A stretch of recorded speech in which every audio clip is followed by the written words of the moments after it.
এ হচ্ছে ঢাকা শহর, বাংলাদেশের রাজধানী। এখন আছি গুলশানে।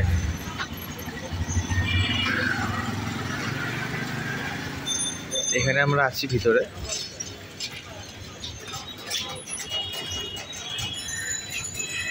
উঁচু উঁচু অট্টালিকা।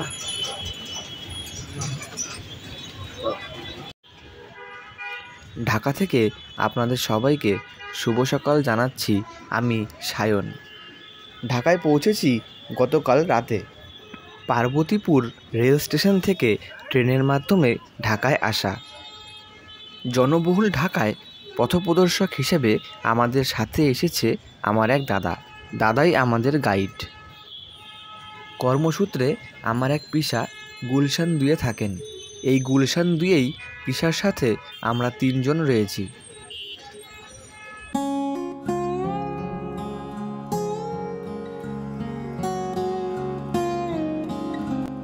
সকাল 10টা নাগাদ আমরা 3 জন বেরিয়ে পড়লাম ঢাকা শহর ভ্রমণে।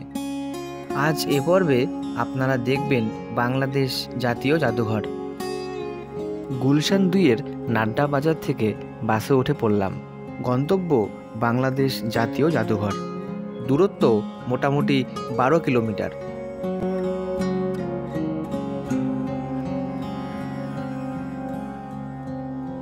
পৌঁছে গিয়েছি জাদুঘর চত্বরে। বাংলাদেশ জাতীয় জাদুঘরটি অবস্থিত ঢাকার শাহবাগে। সামনে রয়েছে টিকিট কাউন্টার। এখান থেকে টিকিট কেটে ভেতরে প্রবেশ করব। দাদা আমাদের 3 জনের জন্য 3টা টিকিট কেটে নিল। সাথে ব্যাগপত্র নিয়ে আসলে সেগুলি আপনাদের জমা রেখে যেতে হবে। জাদুঘরে প্রবেশ মূল্য জনপ্রতি 40 টাকা। জাদুঘরটি স্থাপিত হয় 1913 সালে 20 মার্চ। ওই বছরেরই 7ই আগস্ট অর্থাৎ আজকের দিনে জাদুঘরের আনুষ্ঠানিক উদ্বোধন করা হয়।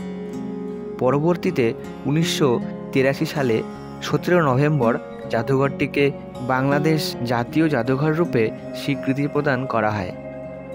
জাদুঘর খোলার এবং বন্ধ হওয়ার সময়সূচি আপনারা মোবাইলের স্ক্রিনে দেখে নিতে পারেন। জাদুঘরের ভেতরে ভিডিও করা নিষেধ, তবুও আপনাদের জন্য কিছু ভিডিও করেছি। আশা করি ভিডিওটি আপনাদের ভালো লাগবে, তাই ভিডিওটি স্কিপ না করে শেষ অবধি দেখতে থাকুন। প্রবেশ করতে চলেছি বাংলাদেশ জাতীয় জাদুঘরের ভেতরে।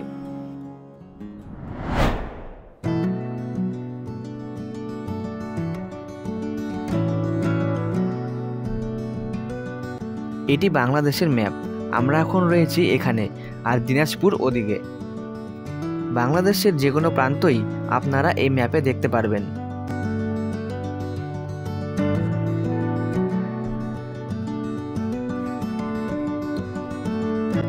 একটু এগোলেই আপনাদের চোখে পড়বে গ্রাম বাংলার সমাজ জীবন এবং সংস্কৃতি।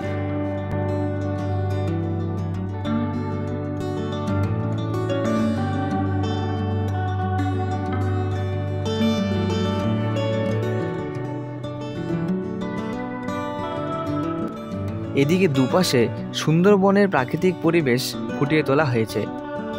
সুন্দরবনের কিছুটা অংশ বাংলাদেশেও অবস্থিত।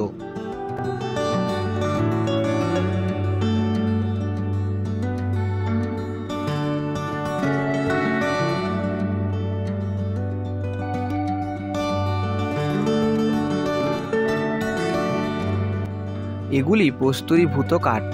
প্রাপ্তিস্থান লালমাই, কুমিল্লা জেলা।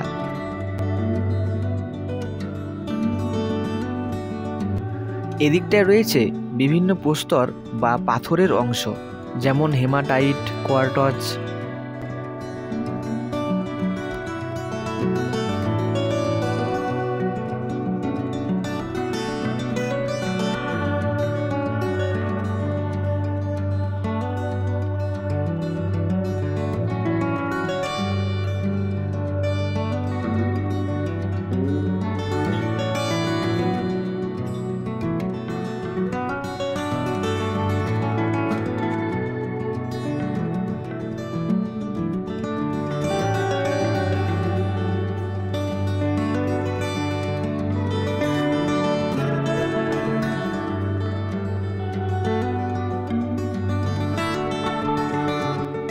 এটি বেলে পাথরের অংশ।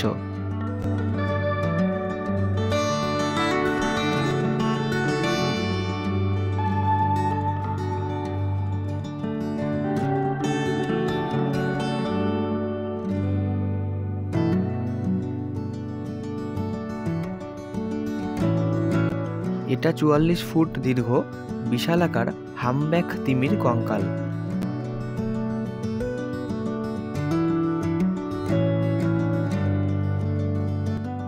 এই কক্ষে নৌকার সব রকম অনুকৃতিগুলি প্রদর্শিত হয়েছে। এগুলি মূলত বাঁশ দিয়ে তৈরি করা।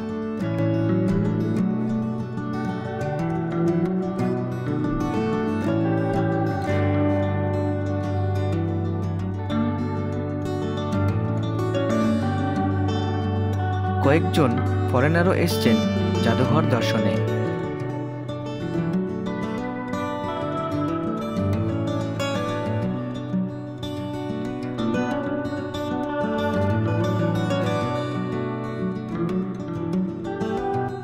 এগুলি মারমা এবং রাখাইন জাতিগোষ্ঠীর ব্যবহৃত গৃহস্থালী সামগ্রী।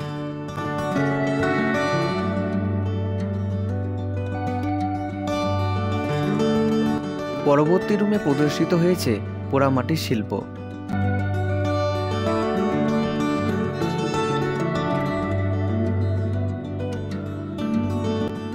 বিভিন্ন ধ্বংসাবশেষ এবং মাটির নিচ থেকে পাওয়া পোড়ামাটির নানা রকম জিনিসপত্র স্থান পেয়েছে এই কক্ষে।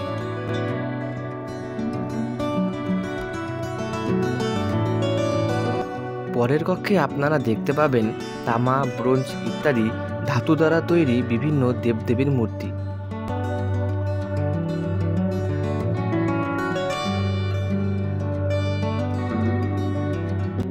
যার মধ্যে অন্যতম নারায়ণের মূর্তি এবং মনসা মূর্তি।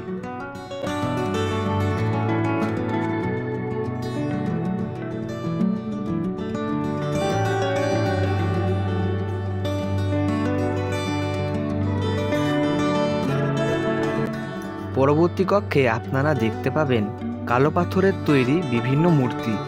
বেশ কিছু মূর্তি এখানে অর্ধভগ্ন অবস্থায় রয়েছে।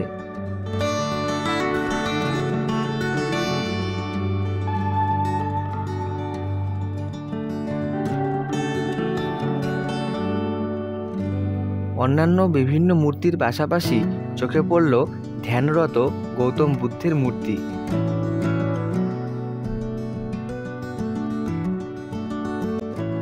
পরবর্তী কক্ষে স্থান পেয়েছে বাংলা বর্ণমালা। এর পাশাপাশি রয়েছে পাথরের উপর খোদিত বিভিন্ন আরবিক লিপি। এছাড়া সংস্কৃতের বিভিন্ন হরফও ফুটিয়ে তোলা হয়েছে। দুটি ছবি দেওয়া রইল আপনাদের জন্য।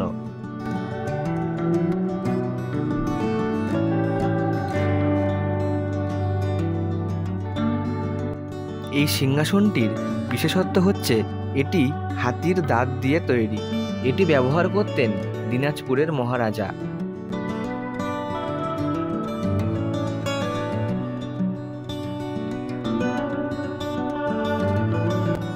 রাজা মহারাজাদের ব্যবহৃত বিভিন্ন সামগ্রী স্থান পেয়েছে এই কক্ষে, যার মধ্যে অন্যতম সিংহাসন, খাট ইত্যাদি। পাশাপাশি রয়েছে যুদ্ধের বিভিন্ন অস্ত্রাদি।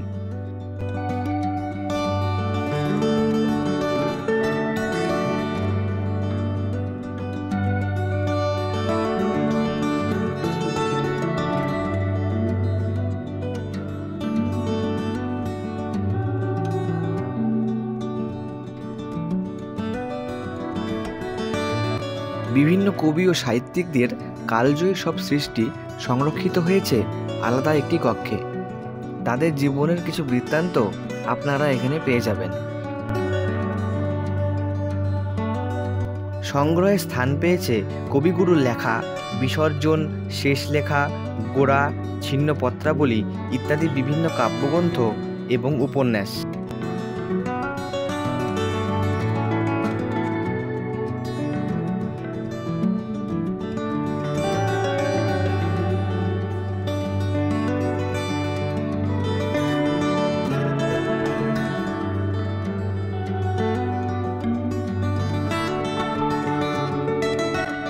এই হলো গ্রাম বাংলার হারিয়ে যেতে বসা লোকশিল্প নকশিকাঁথা। এই শিল্প এখন প্রায় হারিয়ে যেতেই বসেছে।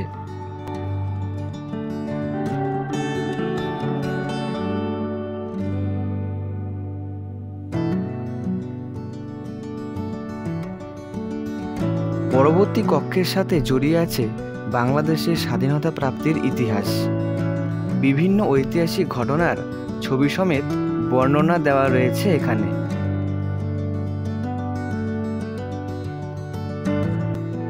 রয়েছে ক্ষুদিরাম বসু, প্রফুল্ল চাকি, যতীন্দ্রনাথ মুখোপাধ্যায়, চিত্তরঞ্জন দাস, গান্ধীজি ইত্যাদি বিভিন্ন বিপ্লবী ও মনীষীর ছবি।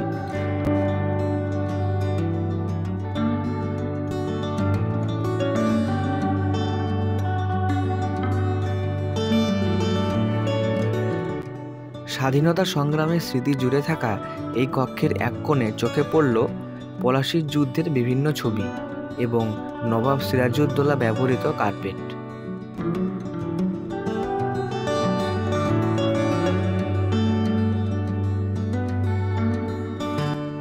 এটি ভাষা আন্দোলনের শহীদ শফিউর রহমানের গুলিবিদ্ধ রক্তমাখা পোশাক।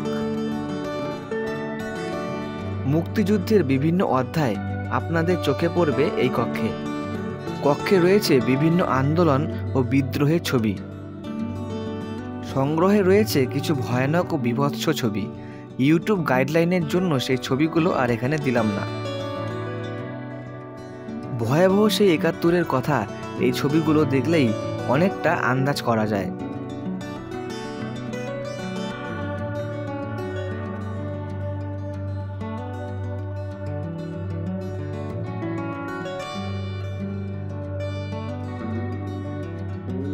সাতই মার্চ ১৯৭১, বঙ্গবন্ধুর সেই বিখ্যাত ভাষণ, এবারের সংগ্রাম আমাদের মুক্তির সংগ্রাম। মুক্তিযোদ্ধাদের ব্যবহৃত বিভিন্ন অস্ত্রাদিও স্থান পেয়েছে সংগ্রহশালায়। এটি মুক্তিযুদ্ধে নিহত কিছু মানুষদের দেহাবশেষ। এটা বঙ্গবন্ধু ব্যবহৃত সাইকেল। ভারতের তৎকালীন প্রধানমন্ত্রী শ্রীমতী ইন্দিরা গান্ধীর ঢাকা আগমনের ছবি। ১৯৭২ সালে ঢাকায় ভাষণ দিচ্ছেন ইন্দিরা গান্ধী। ৩ তলা বিশিষ্ট এই জাদুঘরের ভেতর থেকে এখন ধীরে ধীরে বেরিয়ে যাব। চেষ্টা করলাম অল্প সময়ের মধ্যে সম্পূর্ণ জাদুঘরটি আপনাদের দেখানোর। বাইরে এসে চোখে পড়ল আরেকটি সংগ্রহ। এই কাচের ঘরের ভেতরে রয়েছে মুদ্রণ যন্ত্র। এই মুদ্রণ যন্ত্র দিয়েই মুদ্রিত হয়েছিল বাংলাদেশের সংবিধান। হয়তো দিনের আলোর জন্য পরিষ্কার দেখা যাচ্ছে না। বিশাল আকার এই জাদুঘর এত অল্প সময়ে পরিদর্শন সম্ভব নয়। আমাদের ঘণ্টাখানেকের মতন সময় লেগে গেছিল। অল্প সময়ের মধ্যেই যতটুকু পেরেছি আপনাদের দেখানোর চেষ্টা করলাম। ধন্যবাদ। ভিডিওতে লাইক করে আমাকে উৎসাহ দেবেন।